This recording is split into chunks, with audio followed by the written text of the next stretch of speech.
За сайн байцгаана уу. Ингээд ард байгаа усан онгоцоороо явн явсаар дэлхийн хамгийн ад жаргалтай улс. За ад жаргалын энд гэсээрээ дэлхийд нэгт ордог Финлянд улсад дэндүү жаргалтай байгаа шүү та нар хэмээн шилэн хүзүүн татсаар Монгол бороо Финлянд улсад газардлаа. Тэгээд энэ Олимпиа терминал гэдэг энэ одоо энэ Финлянд улсын энэ усан бомб гэх юм уу ийм терминал байдгийн байна. Тэгээд мэдээж бол одоо гал ирмэлзэл ур чадварт хөрөнгө оруулдаг. За миний аяллаа ерөнхий ивент итгэгч Net Capital.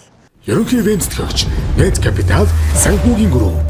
Гал ирмэлзэл ур чадварт хөрөнгө оруул. За тэгээд мөн нислэгийн тийз, аяллаа багц, за мөн агаарын болон газрын ачааг мэрэгжлийн өндөр түвшинд зохион байгуулж үйлчлэгээ үзүүлдэг манай M-Trip аяллаа ивент итгэгч.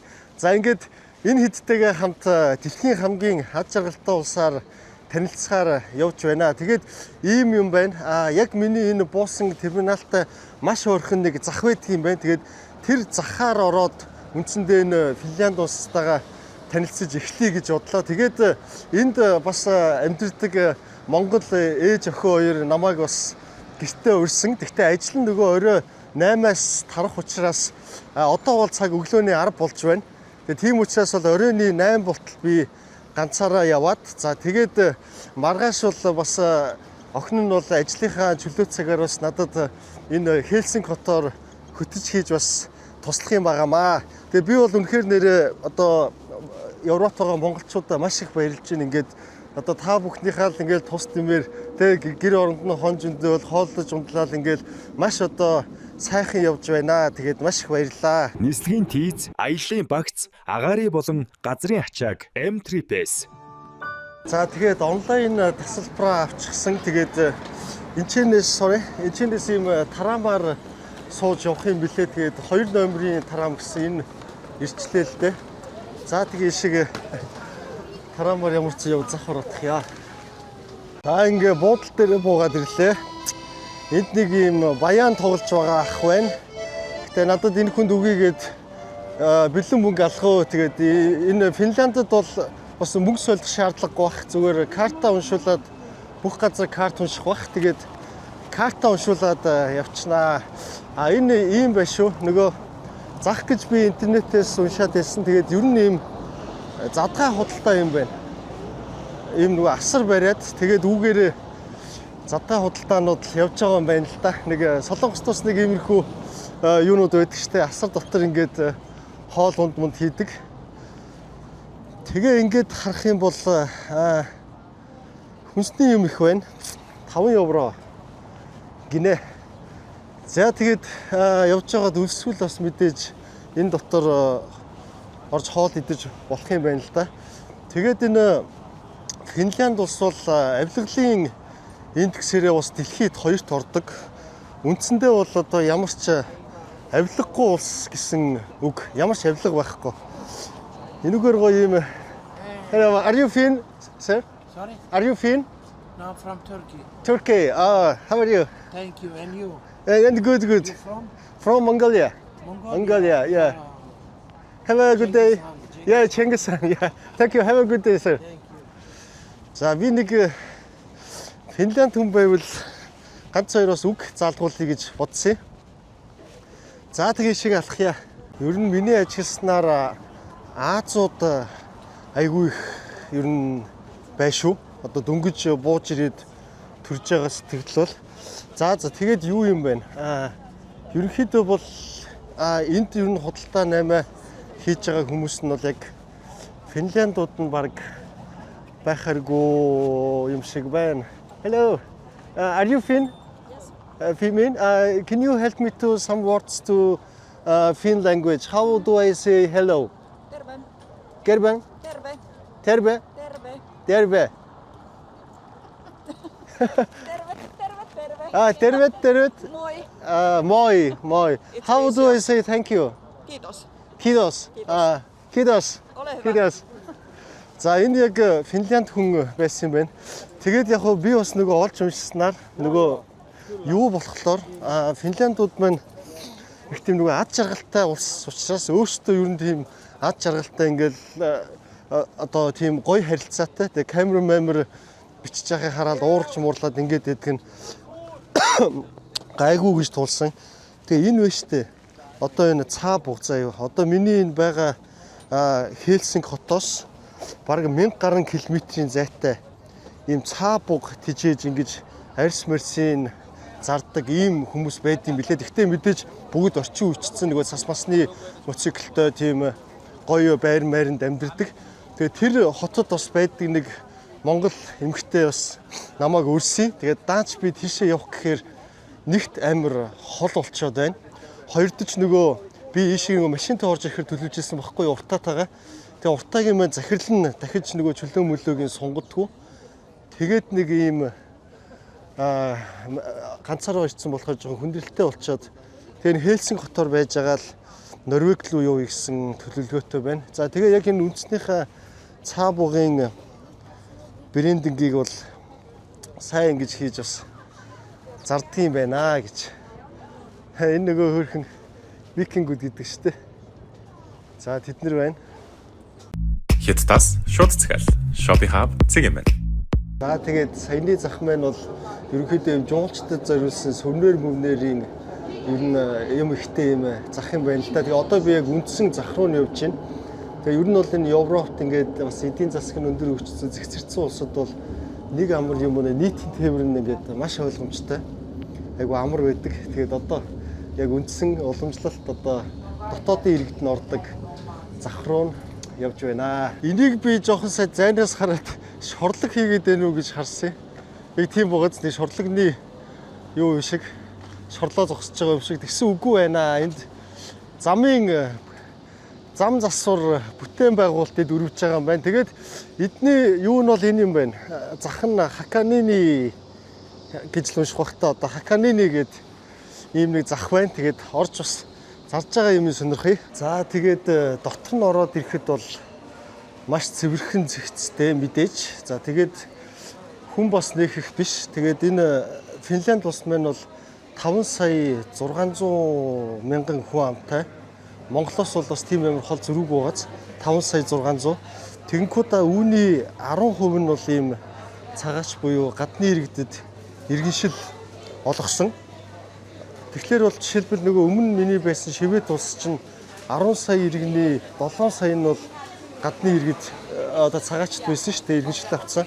Энд ч бол зүгээр би яг ойлгохдоо нэг авдаггүй юм шиг байна те 5 сая 600 мянган зөвхөн 10% нь бол ийм гадны иргэншилтэй байна гэдэг нь бол тэр тал дээр бол нэг авдаггүй юм шиг байна. За энд ч бол ингээд энэ үхрийн хэлмэл энэ бараг үхрийн мах баха. Наудан гэд тэгэхээр чинь үхрийн мах нэг Монгол мөнгөөр 60-аас 120 мянган төгрөг гэж ойлгож болох уу? Excuse me sir. Excuse me. Is this beef? Beef. Yeah, thank you. За энэ үхрийн мах юм байна шүү. Тэгээ 23 еврог манайхан 4200-аар үрчилсэн хамгийн үнэтэй нь. Хямдан 15 еврог 4200-аар үрчилчих нь байна шүү. За дахианы мах болохоор за нэг Монгол мөнгөөр 25-аас 50 мянган хооронд килон нэг хилэн байдаг байх нэ гэж. За тэгэл энэ ч сайхан мэдээж далаатай болохоор загас магас далаа махнууд их байна. Advanced AI шийдэлтэй ажлын байрны үндсэн платформ Занга цэгмэ. За тэгээд хоёр давхарлуун гараад ирэхээр болохоор ийм гоё одоо меблин гэдэг юм уу ийм лангуунууд буюу бүс бараанууд бол хоёр давхарт юм байна. Тэгээ мэдээж бол хичээ бол бас Хятадаас маш их бараа бүтээгдэхүүн орж ир зарагдж байгаа нь бол ер нь ойлгомжтой. Хятадууд бол дэлхийн бүх улсад одоо хувц сонор бараа бүтээгдэхүүнийг нийлүүлж зах зээл нь ерөнхийдөө барьсан байдаг юм билээ.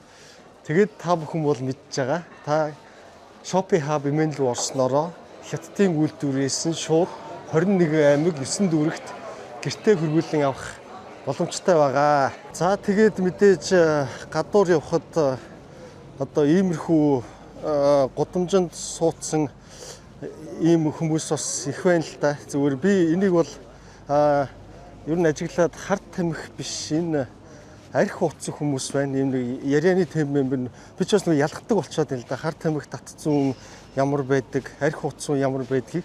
Тэгээ мэдээж одоо хамгийн одоо ад жаргалтай ийм сайн сайхан улс байлаа гэхэд өөрийнхөө бас сонголтоор ингээд бас амьдрэх хүмүүс дэлхийн өндөр хөгжилтэйч бай. Одоо бүхий л улсад бол байдгийн билээ. Зүгээр аль нь хамгийн их давуу байна гэдгээр тэ нийтийнх нь ухамсар олонх нь ямар байна гэдгээр л ер нь тухайн улсын иргэдийг бас дүгнэх одоо боломжтой тийм ээ.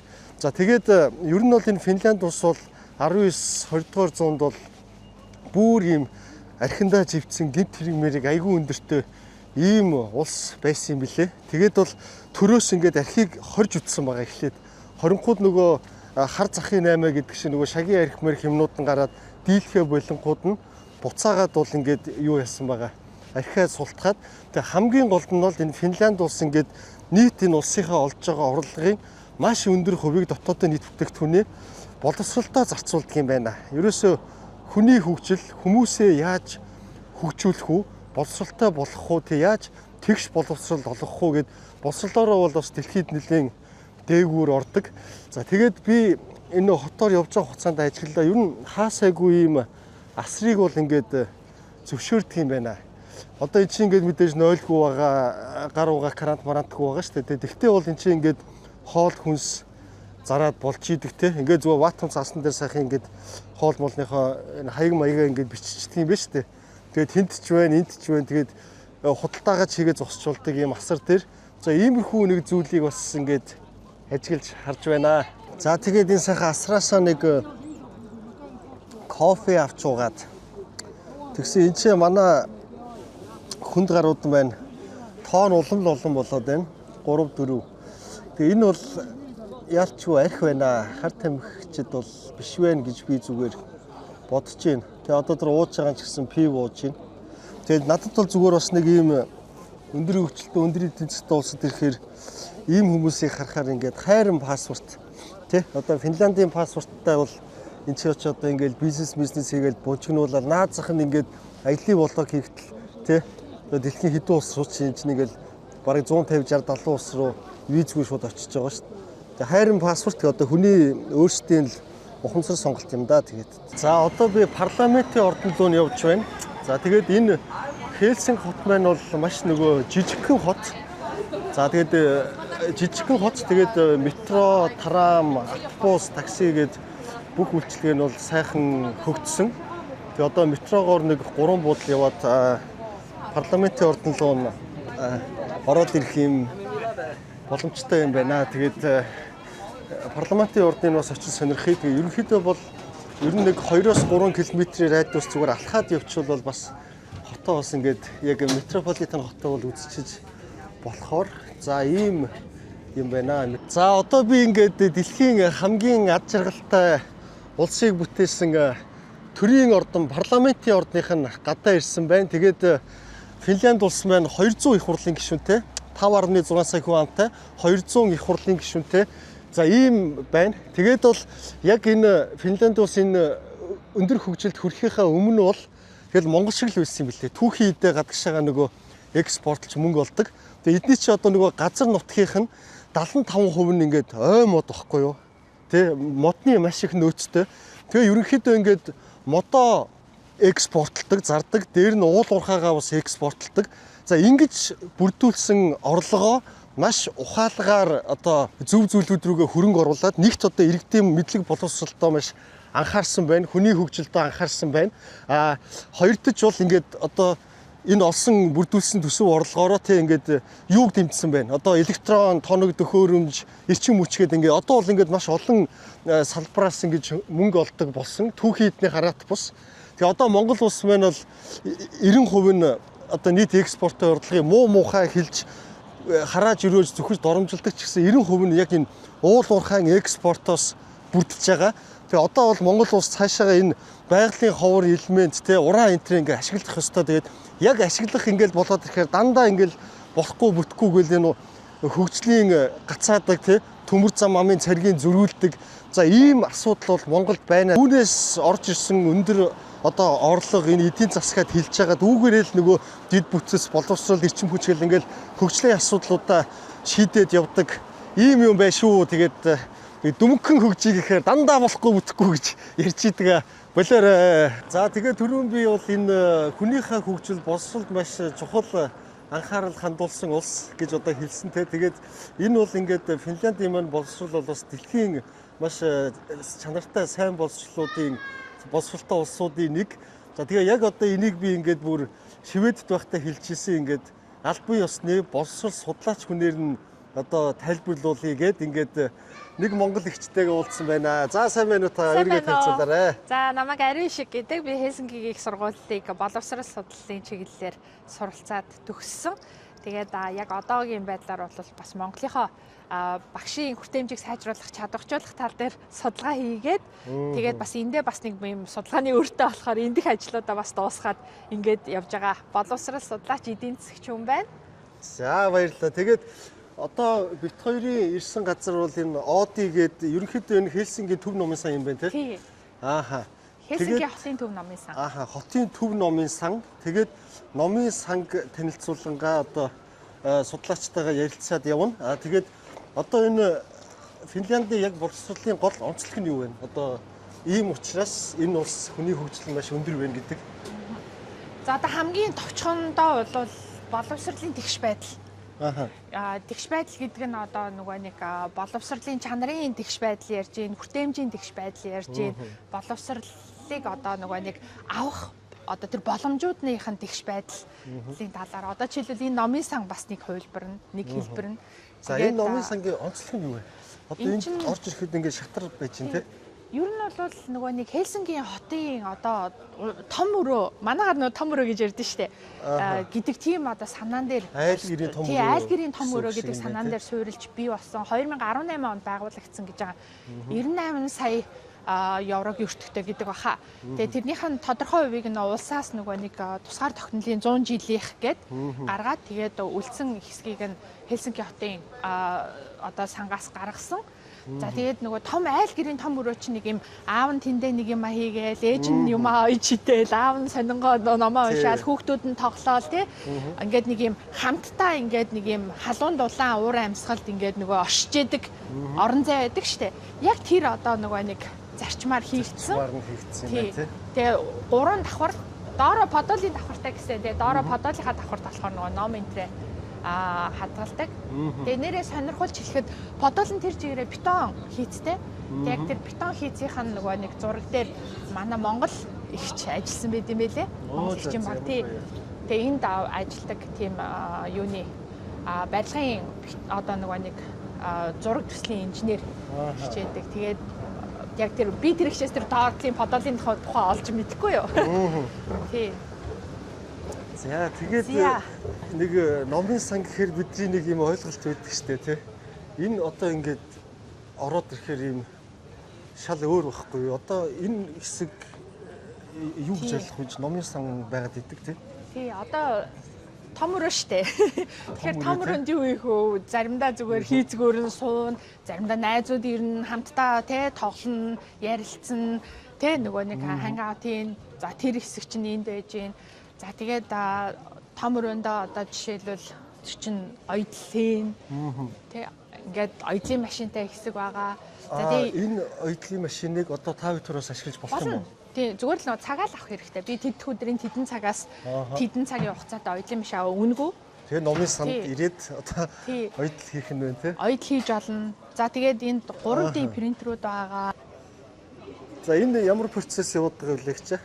Энд болохоор ингээ 3D принтер байдаг байхгүй юу? Тэгээд эндээ 3D принтерээ захиалаад ашиглана гэдэг цагаа аваад тэгээд ингээ дизайна гаргангуудаа одоо нөгөө флаш дээр хуулаад тэгээд ингээ нөгөөдхөө хэвлэлчин. Тэгээд яг энэ жоохон алдаатай нэг юм сул материалууд гараад ах шиг байна. Ер нь бол хийхдээ юу тийм цэвэрхэн процесс. Тэгээд яг сайхан 3D-гээр ингээд хэвлээд одоо жишээлбэл Монгол улсын хөргөчний наалт шиг далбаа байлаа гэхэд хэвлээ гаргаад ирэх юм байна тий. Тэгээд нөгөөдхөө хэвлснийхаа дараа нэг төлбөр төлнө. Нэг евро 50 цент юм. Материалын төлбөрийг зөвхөн төлнө шүү дээ. Тэгэхээр тэрнийг ойролцоогоор юу нэг 5-6 мянган төгрөг ч юм бол. Тэгээ манайхан энэ номын сан штэ. Гоё сонирн байгаа ч тийм. Энэ юу вэ? Наад чинь нөгөө нэг хулдаасан эдлийн нөгөө нэг юм том юм нөгөө хэмжээний хэвлэлийн машин байгаа гэдэг. Тэгэхээр нөгөө бид нар чинь нөгөө юм том юмнууд хэвлэх гээл нөгөө нэг дизайнер хайгаад компани хайгаад явдсан шүү дээ. Энд бол өөрөө тэр компьютерууд дээр тэр цааталтайгаа компьютерууд дээр фотошоп моторыг ажиллаад хийчихэд бишиг хэвлчих юм байна шүү дээ. хулдаас бол эндээ хэвлчин, том цаас бол эндээ хэвлчин ингээ хийчин. За тэгэхээр чинь номын сан ирж байгаа мөртлөө бас тийм ээ.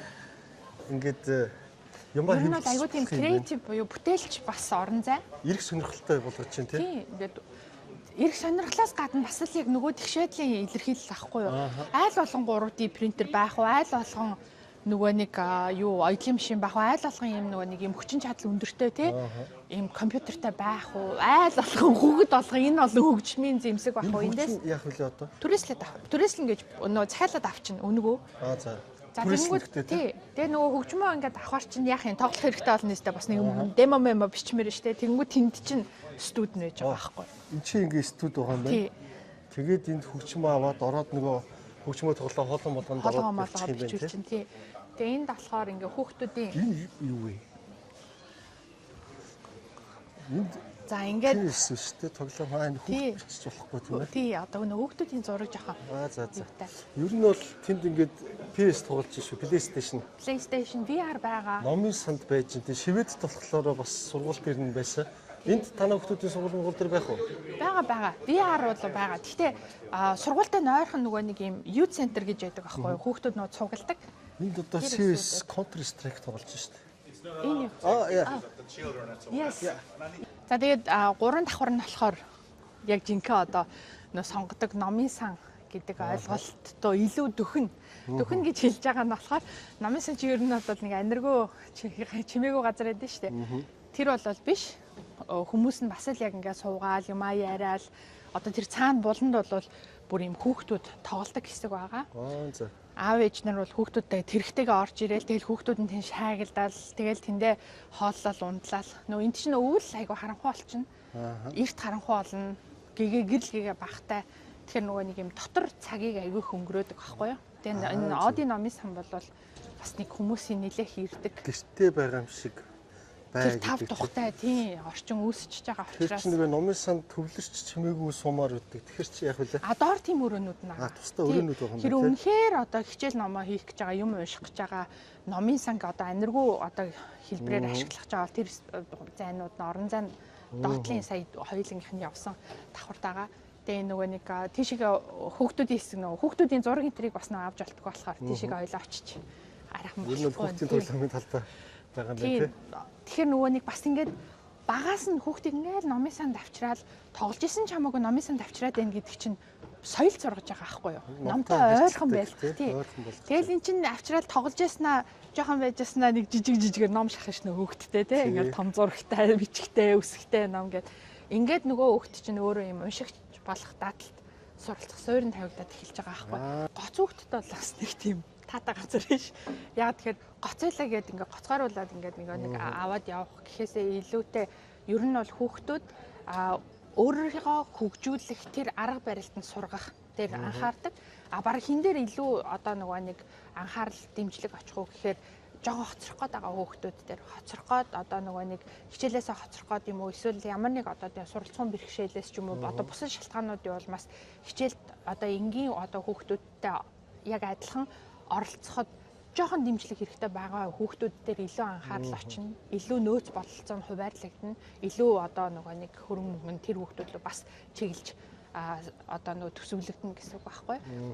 Тэгээ боловсролтой бол бас Ирэмбэр маш өндөр мөнгө зарцуулдаг болсон билээ тий.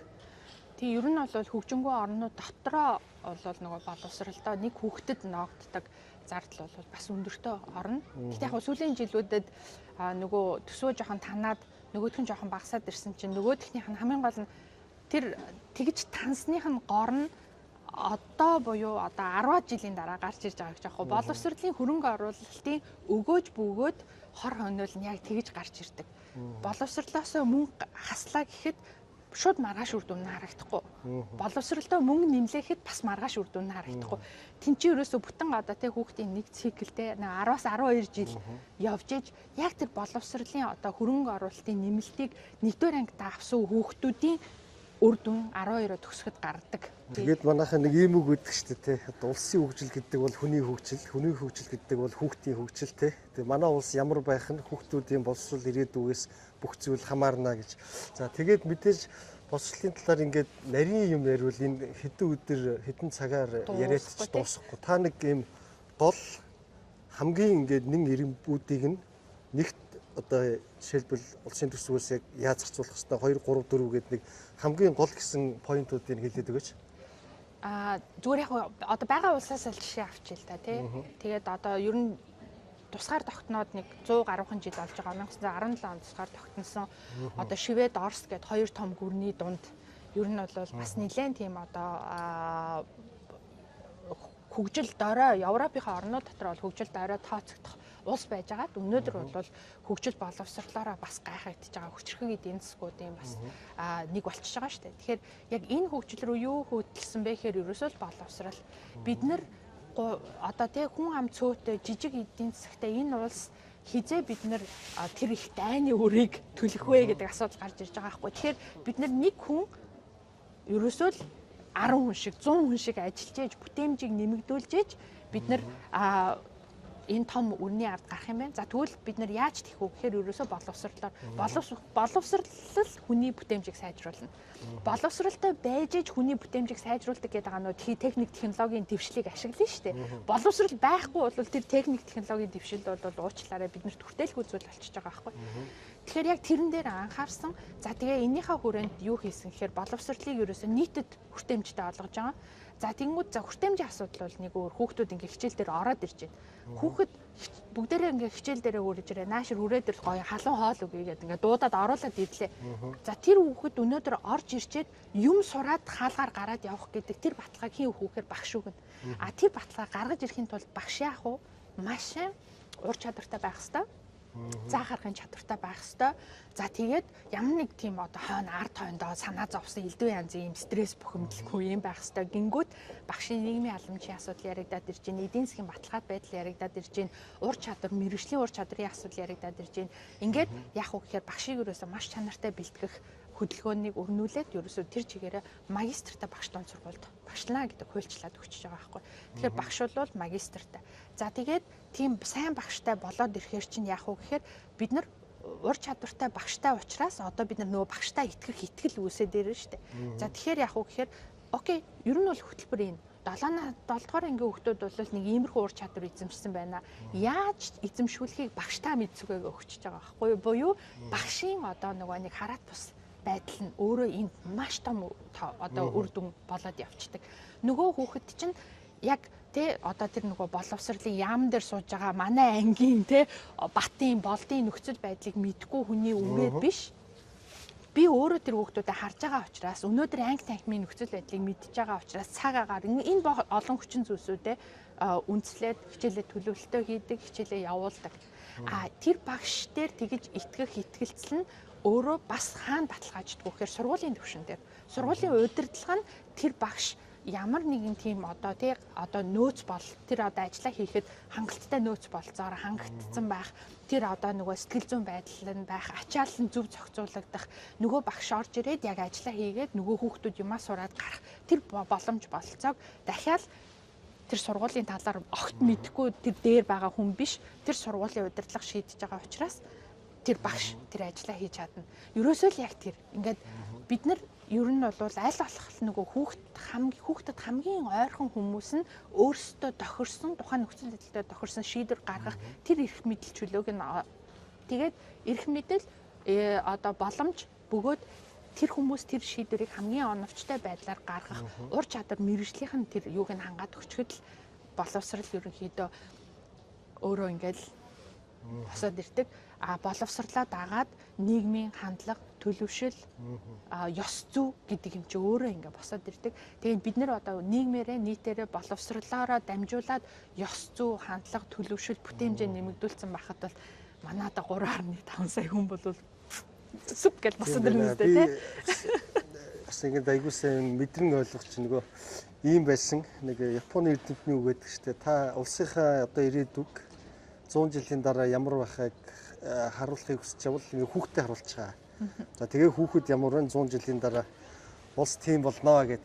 За ингээд тэнд маш их баярлалаа. Тэгээд одоо Монголд очиод одоо магадгүй би ингээд нэг подкаст энэ төр хөтлөх санаа байгаа. Тэгвэл бүр илүү дэлгэрэнгүй ингээд маш урт хугацааны сэдв болно. Гэхдээ ингээд богино хугацаанд ингээд ойлгож тайлбарлаж гисэн танд маш их баярлалаа. За тэгээд бит хоёр ингээд энэ хавийн ингээд сургууль бас сонирхоод яваад байна л та. Тэгээд энд хараа нөгөө ерөөсөө тийм өсөр том сургууль энэ төр байдгүй юм байна шүү дээ. Тэгээд одоо болохоор бит хоёр ийм нэг газар ирчээд байл дээ. Тэгээ энийг одоо тайлбарлуулъя. Энд ч одоо Lake Poist гэхээр тоглоомын талбай гэж орчуулж хэлж болох бах. Тэгээ баг хороо болгоны дунд байна гэх юм уу та. Тэгээ хүүхдүүд ингээд энд ирээ тоглолчин. За тэгээд энд болохоор одоо бол хаацсан байна. Яг онцлох юм уу? Энэ хаацсан байна. Ер нь бол яадгүй гэхээр нөх хичээлийн дараа өдрөөнжүүлэх маягийн юм 1-2 дугаар анги. 1-2 дугаар ангийнхан чинь нөө эцэг эхийн анхаарал халамж хамгийн эрэгтэй нас нь байгаа дээ шүү дээ. Нөгөө нэг 7-8 настангууд. Тэгэхээр яг хичээл нь 12 өнгөрөө таарчин. Ийшээгээ хурж ирээд эндээ хөнгөө хоолоо идээд багшийн удирдлагын доор гадаа тоглоод эсвэл одоо тий нөгөө нэг бүтээлч юмнууд хийгээд ингээд эсвэл ойрхон ой модлоо бас заримдаа аялна. Ингээд нөгөө нэг 4-5 цаг хүртэл байжгаад тэгээ харьцаадаг. Өөрөөр хэлбэл аав ээж нь ажиллаад хараад ирэх хүртэл гэртээ тэр хүүхэд ганцаараа хоол ундгүй хийх юмгүй ч юм уу тий эсвэл одоо тий асар хамгаалагчгүй байна гэсэн асуудал байхгүй. Яг л нөгөө л нэг цөөхүүлэхнээ хүн болгон баялаг бүтээх ёстой гэдэг нөгөө асуудал үүсэнгүүт нөгөөдөл чинь баялаг бүтээх аав ээж нь баялгаа бүтээ хүүхдийн чинь би харъя гэж байгаа байхгүй. Тэгээд бас нэг гоё юм нь болохоор 100 болохоор нөгөө хүүхдүүд чи хичээлд харж штэ. Тэгээд нөгөө нэг өдрийн хоол нь өнгөө идэг гэж ярьсан штэ. Хүүхдүүд чинь өдөр сургууль дээр ирээл хоолоо идтэл ингээл хичээлдээ ордог хүүхдүүд чи хичээл амарчхаар аав ээж нэг хойшоо санаа зовх асуудал гарна штэ. Хүүхдийн хоол унд яалаа гэд тэрийг энд хариуцчихдаг. Нөгөө сургуулийн өдрөө олч энэ түрээд ирнэ. Хүүхдүүд эндээ тоглож жагаад 12-ийн алдад яг халбах сэрээ 5-г талхаа барьж ирнэ. Тэгээд эндээ өдрийн халуун хоолоо идээд хамтдаа бүгдээрээ ингээд цуглараад сайхан ярилцаад тэгээ явчих. Тийм боломжийг нь олгодог. Lake Poist одоо Helsinki яг тэр уламжлал яг нэг төсөөс хит хит хотуудаас бол хасагдсан юм билээ. Гэхдээ яг үлдсэн хот бол Helsinki. Тэгээ манай хүмүүс ч гэсэн бас зундаа халбаг сэрэгээ барай явсан. Тий. Энэ тэгээд нэгжийн зохион байгуулалтаар монголоор зөвөрлөвл бараг хороо олохонд нэг байна гэх юм уу. Тий. Ер нь бол ерөөсөө л тэгээд нөгөө сургууль яг нүсэр байдгүй гэдгсэн чинь энд чинь ингээд нөгөө нэг хүүхэд гэрийнхаа ойрхон сургуульд явна. Яг л тэр нэг юм тэгээ дээрэс нь энэ хотын нөгөө нэг тархалт юу нь яхаар чинь нэг юм нэгж газар байх нөгөө нэг хүнийхэн тоог нь хязгаарлаад өчөж байгаа шүү дээ. Тэгэхээр яах вэ гэхээр нөгөө яг тэр газартаа л хангалттай байх сургуулиудыг бий болгочих жоохгүй. За тэгээ хүн ам нь нэгтаршаад жоохон нэмээд ирэх юм бол нөө сургуульд чинь засвар игээл барийн томсгочих шиг байгаа. Тэгээд хамгийн чухал нь энэ үнгүй байхгүй юу? 0 евро. Тэгэл ерөөсөө юу ячна гэсэн үг. Одоо хүүхдээ гадаа гаргалаа те хүүхд нь гадаа ингээл тоглоомын талбай дээр тоглонгоо юм үнгүй хариуцсан багш магштай юм өндөр өнжүүлэх төвүүд хороо бүрт байдгийм байна. За манайхаа би нэг коллежийн одоо ресторан хоолны газар ингээд багш нарын өрөөнд нь үнгүй хоол идээд хэлдэг. Би ямар учиртай гэдгийг одоо гараад хэлбэлээ. За энд бас ингээд би нэг Монгол охинтой сууж байгаа ч тэгээд гараад нэг ингээд аль бие усаар тэрэлцүүлээ жоохон нэрлэхээ санаа зовоод байна. За би одоо энэ Финляндийн нэг коллеж дээр коллежээс гарч ирээд байж л да. Тэгээд сайн нөгөө айгүй санаа зовлоо. Одоо монголоор төсөөлбөл байна шүү дээ. Ингээд ийм нэг сургууль дээр нэг одоо Монголд нэг сайд мэд ирдэг шүү дээ. Тэгэнгүүт нэг захирал нь гарч ирээл ингээд бүх юмаа тайлбарлаад танилцуулаад ингээд явдаг шүү дээ. Тэгээд яг эдний захирлууд нь бол тэгж ажилт юм. Би бас Шведэд уртаагийн хүүхдийн сургууль руу орсон. Бас л захирлан гарч ирээл ингээд бүх юмаа танилцуулаад манай сургуульд яаж явдаг гэдэг ингээд дээр нэг үнгүй хоолоор дайлуулад тэгээ бүр айгүй санаа зовж гарч ирлээ. Тэгсэн чинь энэ ийм юм байна заяа. Одоо чинь энэ сургуульд хүүхд одоо сурагч нар тийм ээ багшигаа ингээд багшаа таамаа гэж дууддаг юм байна. Шууд ингээд нэрээр нь дууддаг юм байна. Одоо Joy, Jenny хинч байд тийм ингээд шууд нэрээр нь жишээлбэл ингээд дууддаг. Бид нар яг тэгш ирэхдээ гэдэг ийм одоо концепцтэй юм байна. Тэгэнгүүтээ ингээд одоо шалгалт малгалт тэдний өдөр шалгалттай эдэргээл тэгдэг шүү дээ. Тэнгүүд энэ сургууль болохоор сурагчтайгаа хуралдаг гинэ. Хуралдаад за бүгдээрээ хизээ одоо шалгалтаа өгөх үү гэд ингээд ийм оролцоог ингэж хангаж явдсан юм байна л да. Тэгээд энэ Финляндийн боловсролын нэг онцлог нь бол энэ багш нартаа захирлуудаа нөгөө маш сайн одоо боловсрол эзэмсээ сурцсан тийм заа харган байгаа гэж одоо итгэл үзүүлдэг учраас ингээд ер нь чөлөөтэй ингээд бас айхтар нарийн дүрм журманд баригдахгүйгээр ингээд жишээлбэл зөвхөн энэ сургууль шалгалтаа хизээ одоо ингээд авах вэ гэдгээ ингэж хуралдаж шийддэг. Тэгээ ганц асуудал нь энэ чинь ганцхан дүрм нь маш хатуу үйлчлээд байгаа. Нөгөө энэ чинь насан туршийн хүүхдүүд байгаа байхгүй юу? Тэгэхээр царайг ингэж бич дотор ерөөсөө бичлэг хийж болохгүй. Тэгээ ер нь бол энэ Финляндийн ингэж боловсролыг сонирхсан ийм гадна дотноос хүмүүс маш их ирдэг болохоор ер нь бол дийлэнх сургуулиуд нь бол ийм үйл ажиллагаа чинь төлбөртэй үзүүлдэг бол энд бол ингээд сая ингээд бүр үнэхээр санаа зовмоор ийм байлаа. Тэгээ захирлынхаа бас энэ хүүхдүүд шууд нэрээр нь дуудчихна. Тэгээд байж тээ ерөөсөө энэ яриул маш их юм байна. Би сая бүр ингээд бараг цаг 2 цаг ингээд айгүй ингэж одоо орчуулуулад ингээд тайлбарлуулж ойлголоо.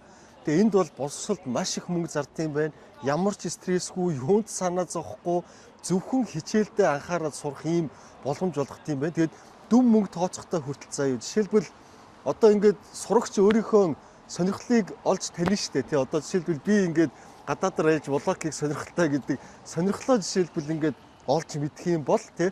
Тэр нь бол одоо ингээд дүндэн тооцогддог байдаг ч юм уу. Ингээд шал өөр системээр юм байна. Зүгээр л ийм коллеж дээр ад жаргалтай тий ингээд стресстэй л ингээд байх юм байхгүйгээр за тэгэл ноутбук, хоол унд, хичээлийн хэрэглэл бүх юм үнгүй ингээд хангадаг. Тэгээд одоо би та бүхэнд ингээд нэг хүн танилцуулах гэсэн. За өөрийгөө танилцуулаарай. Сайн байна уу? Намайг Нами Эрдэнэ гэдэг. Би энэ сургуульд 13 жилийн өмнө төгссөн. Тэгээ энэ сургуульд 3 жил сурсан. Ааха. За тэгээд би урьдчилаад бас нэг юм хэлчихье. Манай Нами Эрдэнэ маань бол энэ чинь ингээд ерөнхий боловсролын сургуулийн сураад коллежийг нь сурч төгсөөд тэгээд мэрэгжлийн их сургуульд нь сураад төгсөөд тэгээд одоо эрүүл мэндийн салбарт бас ахлах ажил эрхэлдэг. За тэгээд одоо бас мэрэгжил дээшлүүлж дахиад сурж байгаа. Тэгээд манай Нами маань бол Намууна гэж дууддаг тий. Тэгээд Намуунагийн хувьд болохоор ингээд монгол хэллийг 26 нас хүртлээр ярьж чаддаггүй байж байгаад ингээд сүүлийн 7 жил ингээд монгол хэлээ өөрөө онлайнаар ингээд сураад ингээд ярьж байгаа шүү. Тэгээд маш аялгагүй ингээд цэвэр ярина. Гэхдээ би энийг нөгөө урчилж байгаа хэлээд байгаа юм гэхээр одоо Намууна намаагийн цэцэрлэгдүү явж танилцуулах юм. Тэгэхээр ингээд зарим нэгэн үг сонголт одоо тий оновчгүй үг сонгох ч юм уу эсвэл жоохон ингэж бодож байгаад ярих марих тохиолдол гарна. Одоо жишээлбэл би ингээд одоо орчуулагчгүй ганцаараа ингээд нөгөө өөр улсууд руу явчихар чинь ингээд англиар юу гэж хэлэх вүлээ энэ тэрийг бодоод байдаг нэг иймэрхүү жоохон тохиолдлууд гарах баг шүү. Тэгээд Намууна надаа маш их баярлалаа. За баярлалаа. За тэгээ манайхан энэ влогоор бас маш их хүсэлтэй илэрхийлж байна. Нөгөө амар ядуу мадууралтай газраар нь яваач. Одоо влогч ингээд ийм өөр хэм маягтай болчиход ингээ. Үнэхээр бол энэ Европ бол тийм ядуурл мадуурлаа манайхаа ерөөсөө шийдсэн улс. Эдийн засгийн хөгжил айгүй өндөртэй. Энд бол нэг ийм хард тамхи мамх татдаг өөрийнхөө хүсэлтээр гудамжинд архиулж байгаа ч юм уу нэг ийм л хүмүүс байгаа.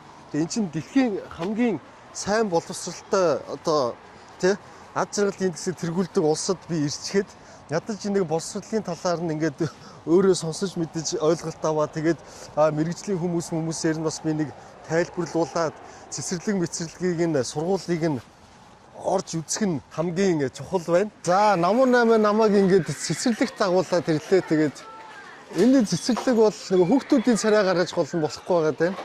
Ерөөсөө л маш юм жижигхэн. Тэгээ эн чинь нөгөө хороо хэсэг болгондоо нэг цэцэрлэгтэй гээд байгаа шүү дээ. Мой. За тэгээ үүдээр нь орж ирэхээр гутлнуудаа ингээд тавьдаг нөгөө Монголын цэцэрлэгт байдаг тэмдэгнүүд ба шүү дээ тий. Тэр шиг байна. Би цэцэрлэгт байхдаа мөөгний зурагтай байсан. Ингээд бүх хүүхдүүдийн гутлан дээр ингээд зураг тавьсан. Хүүхэд өөрийгөө илэрхийлэхдээ зургаар илэрхийлдэг гинэ. Тэгээ хүүхд толгоны нэрэн дээр өөрийн гэсэн сонгосон зураг тавьсан баг. Төсөөллөөр илэрхийлдэг. Haluaisin myös korostaa Тэгээд бид нэр хэлэхдээ нэг манай энэ даацтай хүний юу хэлээ эрүүл ялээ хамгаалалт амир сайн байх хэвээр. Тэгээд энэ үргэлж хаалгаж явждаг. Хүүхд гараад алга болчихгүй яачихгүй гэдэг тийм. Хамгаалалт сайн байх хэвээр. kyllä ja ulkona on aina riittävä. Гадаа хүүхдүүд байхад хүүхдэд тоглож байгаад амар их нөгөө багш цэцэрлэгийн асрагч нар бөгөөд багш нар ингээд том хүмүүс байх хэвээр. Ягаад тэгэхээр хүүхдүүд алгуулахгүй юм бол хүүхдүүдэд ингэж хамгаалах хэвээр. Ja nyt voimme mennä yläkertaan. Одоо тийшээ гарах нь. За ингээд цэцэрлэгийн маань дотоод орчин ер нь бол их энгийн. Тэгээ энд бол одоо энэ ядуусын хорлолын цэцэрлэг энэ баячуудын энэ дарга нарын ч юм уу байхгүй бүгд яг адилхан. Ерөөсөө энэ улсын хаанч байрлсан бүгд тэгш стандарттай. Ja samahan toistuu näissä meidän. Ингээд энэ үлгүүрнүүд нь бүгдээрээ бас өөрийнх нь зураг, өөрийнх нь нэртэй ингээд тавьцсан. Хүүхэд энэгээр өөрийгөө илэрхийлж чадна. Өөрөө юу гэсэн гээ. Өөрийн гэсэн юу сайн сууж чаддаг. Хүүхдийн хөгжил нь. Ja aina ollaan Тэгээд хүүхдийг бид нар үргэлж дэмжинэ. Тэгээд дэмжихтэй хувцсыг өмсүүлж юм уу янз янзаар одоо юу хэрэгтэй тэрнгээр нь дэмжинэ. Тэгээд орчны төвч гараасаа байх хэрэгтэй ариун царай амир. Энэ яадаг өрөөнд юм бол mikä huone tää? Tämä on 3-5-vuotiaiden ryhmätila. Энэ анги болохоор 3-5 настай хүүхдүүдийн анги гинэ. Анги юм байна тий. Ингээд тоглоомнууд нь бүгдээрээ өөрийн гэсэн байранда байдаг. Хүүхдүүд эднэргээр тоглож болно. Тэгээ буцаад бас тавьж болно. Тэгээд энэ ч бүх баримлын шавар, баримлуу зураг мөр бүгднээр нь ингээд хийгээд буцаад тавьж. Хүүхдийг хөгжүүлэх юм дээр нь маш чухал. Хэдэн хүүхдтэй цэцэрлэг үлээ? Одоохондоо 13 гинэ. Tässä luokassa. Tässä. Анги нь үсттэй тий. Энэ ангин дотор 13. Нийтдээ энэ цэцэрлэг маань хэдэн хүүхдтэй? Яг нийтдээ 53. 53 хүүхдтэй. Kyllä vaan. Хэдэн багштай байх вэ? Kuinka monta энэ дээд давхар их хүүхд одоо их хүүхдийн юмд их юм шаарддаг болохоор 2 цэцэрлэгийн багш байгаа. Тэгээд 2 хүүхд тасрагч байгаа. Тэгээд доор давхарт 2 цэцэрлэгийн багш, тэгээд 1 хүүхд тасрагч байгаа. Ягаад тэгэхээр тэд нар нөгөө хүүхдийн өсөлтөнд боловсролд анхаардаг болохоор заавал хариуцлага авах хэрэгтэй болохоор. Зөв. Тэгэхээр 50 гаруй хүүхдэд 7 багш байна гэсэн үг мөн үү? Асагч багш нийлээд 7 хүн ажиллаж байгаа юм байна тий. Онгоны ятта нэг бид одоохондоо тийм. Одоохондоо тийм тий. Хүүхдүүд өдөрт хэдэн цаг унтах вэ? Kuinka monta tuntia lapset nukkuu ja missä he nukkuu? Se vähän riippuu. Тэр хүүхдээсээ шаардна гинэ. Хүүхд унтахгүй юу гэдэг нь хүүхдээсээ шаардна. Унтахгүй гэвэл унтахгүй байж болох юм уу тий? Болно. Яа тэгэхээр хүүхд толгон өөр тус хүн болохоор тусдаа өөр учраас бүгд заавал унтлахын цаг гээл унтгээл цагийн зүрээ байхгүй юм байна тий. Meillä on tällaiset tosiaan seinäsängyt tässä. Хүүхд заавал унтах шаардлагагүй. Унтахгүй байсан ч гэсэн амарч болно гэдэг чинь. Гэтэ амрах үедээ цуг ном уншиж болно, эсвэл зүгээр хэвтэж болно, юу хийх багш нь тийм ээ? Асрагч нь юу хийх өсөлтийн тэрнгээр нь хэлэгдэг. Гэхдээ зарим хүүхдүүд унтдаг цаг 30 минут, 2 цаг, эсвэл 30 минут ч юм уу. Эсвэл унтахгүй ч хийж болно тий. Тэгээд ер нь орон дээр унтах уу, газар унтах уу гэдэг нь хүүхдийн өөрийн сонголт юм уу? Өнгөсөө ласт хүүхдээс болдог юм. Хаана унтах вэ гэдэг. Одоо ингээд цэцэрлэгт ингээд 1 2 3 жил ч юм уу явна штэ тий. Хэн бол цэцэрлэгээс гардаг вэ? Ямар ур чадвартай болоод гарах юм зорилго боловсролын бодлого гэдэг юм уу тий. Ан санаадаг коллапс явах толгоо өөр. Тэгээд яг уу энэ ч амар хэм сурдаг цэцэрлэг дээрээ тоолдог, ном уншиж сурдаг, зарим уншаа сурчдаг. Тэгээд олон нийтээрээ ингээд ажилд сурдаг хамгийн гол нь ажилд сураад нийгэмшиж чаддаг бусдтайгаа. Өөр ямар өрнүүд гэдэг юм бол за хүүхдүүд унтна, тоглоно, үүдээр орж ирлээ. Тэгээд Onko teille millaisia muita huoneita? Дээд давхарт 2 ангигаа, тэгээд доод давхарт 3 ангигаа гэдэг. энэ зохион байгуулалттай тий. Тэгээд хэдэн хоол идэх үү өдөрт? Хэдээс хэдэн цагийн хооронд байх вүлээ? Хүүхд цэцэрлэгтээ нэг 8 гэж ирээл 8 9 гээд яг нэг юм сонголттой цаг байдаг. Эрэнгүүд нөгөө шууд өглөөнийхэн цай нүгдэг. Өглөөнийхэн цайд нь каш байдаг. Жимс байдаг. Салат байдаг. Тэгээд сүү, ус, тэгээд бас нэг hot chocolate. Халуун шоколад. Халуун шоколад. Янз янз байдаг. Ийм тохиолдолд 8 сураад хэдээс тарах вүлээ? Jos lapsi tulee 3-аас тарж байгаа юм уу тий? Слотын төлөө гахаа гэсэн нэг энэ нөгөө эцэг хийх нь шаардлагаас нь болдог гэж нэг хэрэг одоо асар удаан байлгах шаардлагатай байна. Боломжтой байгаад 8 цагт ирээд 4 гэж авч болно, 8 цагт ирээд 3 гэж авч болно, эсвэл 3.5 эсвэл 6 гэж авч болно. Тийм гэж. За. Одоо ийм тохиолдол байвал те. За магадгүй энэ улсад байдгүй ч гэж магадгүй ингээд оройны 7 юм уу 8-аас авах юм шаардлагатай нэг ээж ав байлаа. Одоо тийм ажил хувийн бизнес хийдэг те. Тэгвэл ийм тохиолдолд одоо ямар нөхцөл байдал үүсэх вэ гэдэг юм. Анги шиг хамбарна. Энэ болохоор маш тийм нэг их тохиолдод байдгүй. Үйл явдал гинэ. Гэхдээ нөгөө хэрвээ ээж аав нь ийм тохиолдол болоод очиж авч чадахгүй нэ гэх юм бол бид нэрлээ уцтаад хэлж олно. Тэгээд тэр үедээ тэр хүүхэдтэй тэгээд хизээ ирж авах тэр хүртэл байж болно гэж. Тэгэхээр ээж аав төлбөр төлөх үү? Эсвэл ингээл төрийн халамжаар уу? Мэдэн нэггүй энэ нөгөө эцэг хийсэн өөрсдийнх нь орлогоос нь одоо ажлаас нь шаардна. Хэрэг ээж аав хоёр нь хоёулаа ажил хийж байгаа бол эсвэл аав ч юм ээж нь ажил хийж байгаа бол өөрсдөө хүүхдүүдийнхээ төлбөрийг төлөн цэцэрлэхээ. Хэрвээ ээж аав хоёр нь ажил хийхгүй юм уу, орлого муутай ч юм уу, эсвэл эдийн засгаар жоохон муу ах юм бол тэрийг нь халамж юм уу улс тэрийг улсаас хариуцсан. талын. Тэгтээ зөвхөн нөгөө илүү гарсан цагт нь шүү дээ тий. 4 болтлоо бол хүүхд үнэгүй хоолунд бүх юм үнэгүй. Тэрнээс хойш илүү цагаар ажиллах юм бол тийм тэр нь болохоор зүгээр нөгөө тэр тухайн үеэс л шалтгаална гэж. Тэр яаж тэрийг нь тохирсон. Тэгээ ажил хийж байгаа бол тэгэл өөрсдөлнө. Ажил хийгээгүй одоо хүндрэлтэй юм уу эсвэл боломжгүй юм уу оюутан байгаад ажилгүй ажиллаж болно. Тийм тохиолдол улсаас юм байна тий. Тэгээд энэ амар нэг ховор боломж ирсэнд тэгээд ирсэнд баярлалаа. Бас орчуулагч ирсэн байна. За кидос igen. Кидос. Ой. За ингээд намуу нагинда ирсэн сайхан хоол ундаа идчихэд намуу наашаараа. Хоол ундаа идчихэд аяг тавга угаагаад байж байна. За өөрийгөө танилцуулаарай. Баясгалан гэдэг. Баясгалан. Тийм. Одоо бэр охин. Тий. За тэгээ энэ чинь бас ингээд намуу нагийн дүү байгаа. За өөрийгөө танилцуулаарай. Намайг Оёмаг Эрдэнэ далаа гэдэг. Сайн байна уу? За ингээ Эрдэнэ далаагийн том хүү баг охин тий. За энд нэг манай бас нэг буруу байна. What's your name? Hello to everyone. Your name? Musa. Nice to meet you. Yes. За тэгээд Муса маань юу гэхээр бас манай энэ гэрийн үйлчлүүлэгч очрлоод байж байгаа. Тэгээд юунд очрлоод байж байгаа гэхээр энд ингээд манай хорлоо шүү.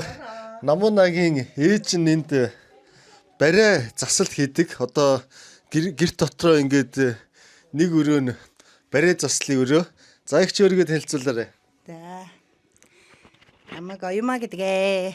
Борхогийн Оёмаа гэдгээ. Тэгээ барай засалж тоогооч баг гэрээ хүн байна. За тэгээд одоо түрүү энэ залуутай танилцсан бариулж байгаа хүмүүс бол одоо тэмцээнд орох гэж байгаа тийм ээ. Унгарт Ираны бүх те. Ираны бүхэн гэлээ нэрэн дэрөө? Али. Ираны бүх Али гэдэг бүх маань ингээд Фара Али гэдэг бүх маань барай засал хийлгэж байгаа. Тэгээд энд барай засал гэдэг бол их нарийн эд байт юм байна. Ийм их одоо ном судалгааны ажлууд. Тэгээ энэ одоо энэ хүний зураг юм шиг байна тий. За тэгээд одоо ингээд нэг иймэрхүү байдалтай бас ажил ингээд энэ өрөөнд явж байгаамаа.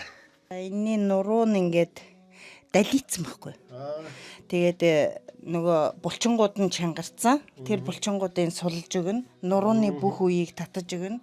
Энд чинээсээ ингээд доошогоо ингээд зүүн хөл рүүгөө баруун хөл рүүгээ ингээд далийчихсан. Энэ бөөр нь арагшаага татцсан. Энэ түнх арагшаага, энтлийн түнх урагшаага байхгүй юу? Тэгээд манай оюуны хчвэнээс давхар энэ галт тогоонд хоол үйлдвэрлэж яадаг тий. Тэгээд би энэ гайхагдсан байхгүй. Бууз хийсэн чи юм 4 төрлийн янзын амт багтай бууз идээд тэгээ ясны шүлмөлөнд чансан цай ясны чөмхтэй талах малах гээд тийч эгчмэнээс давхар юм хоол үйлдвэрлэдэг хүн байсан юм билээ. За манай оюуны хч ажиллан дуусч гин үү. Та нэг барихтаа хэр удаа мөрхөлөө бараг цаг болчихлоо. Тий, цаг болчихлоо. Нэг цаг л юм байна тий. Одоо дуусч байгаа юм уу тий? За одоо энэ ингээд ямар өөрчлөлт гарсан гэсэн үг үү? Тий, одоо энийг хардаа ингээд нөгөө далицсан байсан нурууч нь ингээд тэгшрээд явчихж байгаа. Тэр хөлний юу ингээд яг адилхан. Одоо хөлн зэрэгцсэн байна тий. Ааха. Өөрөөсөө хөлн гадагшаа болсон. Ааха. Энэ түнхч 14. Ингээд яг тэгшгэн хүзүү, тэгшгэн нуруу ийм үе болгон чи ингээд нөгөө далицсан байсан үений чи ингээд тэгшрээд өчөж байгаа. За одоо манай бороо орох чи битэрсээ нөгөө ойчилж явахт нэг найзууд болсон. And what's your problem? Yes, sir. I had a knee injury, and I had really,